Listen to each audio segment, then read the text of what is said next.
বিমলবাবু, এই দেবকে নিয়ে বিভিন্ন সময় আমরা বিতর্ক দেখেছি, অনেক পজিটিভ বিতর্ক হয়েছে। দেব যে কথা বলেছেন সবসময় তিনি পজিটিভিটির বার্তা দিতে চেয়েছেন, সেটাও আমরা দেখেছি।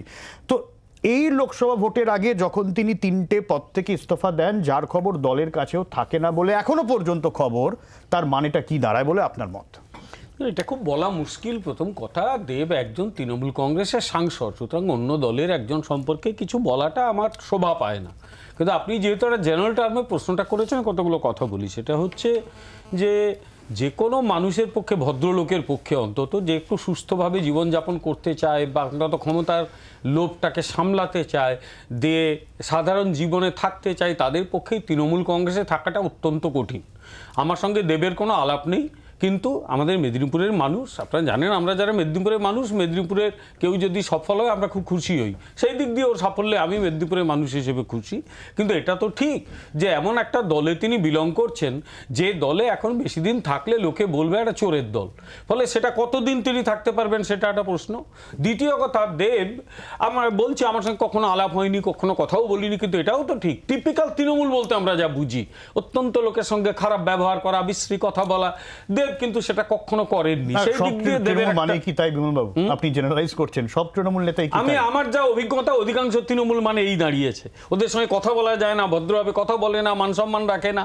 আমি তো আজকাল তৃণমূল দেখলে অ্যাভয়েড করি আর কি। যে জায়গায় দাঁড়িয়েছে, ক্ষমতা গায়ে মেখে ফেলেছে আর কি। ক্ষমতা মেখে ফেললে আপনার সর্বনাশ হয়ে যায়। ক্ষমতা, আপনি ক্ষমতায় থাকুন না, কিন্তু ক্ষমতা গায়ে মেখে যদি আপনি একেবারে খেয়ে ফেলেন, তৃণমূলের তাই হয়েছে। ফলে একটা কথা ইংরেজিতে ওই দিয়ে শেষ করি, লর্ড অ্যাক্টনের, পাওয়ার করাপ্টস অ্যাবসলিউট, পাওয়ার করাপ্টস অ্যাবসলিউটলি। এখন যাদের এই দলে আর থাকার ইচ্ছে নেই, তারা ছেড়ে দিচ্ছে আস্তে আস্তে। এখন উনি ছাড়বেন কি থাকবেন আমার জানা নেই, কিন্তু সুস্থ স্বাভাবিক মানুষগুলো আস্তে আস্তে ছেড়ে যাচ্ছে। তারা বুঝতে পারছে what is going to happen of this political party. Naturally তারা এখন পালানোর রাস্তাতেই রয়েছে। আমি সব্যসাচী প্রতিক্রিয়া নেব। সব্যসাচী, দেখুন, প্রথমত কে কোন পদে থাকবেন, কোন পদ থেকে পদত্যাগ করবেন, সেটা সম্পূর্ণ তার ব্যক্তিগত বিষয় বা তার রাজনৈতিক দলের বিষয়।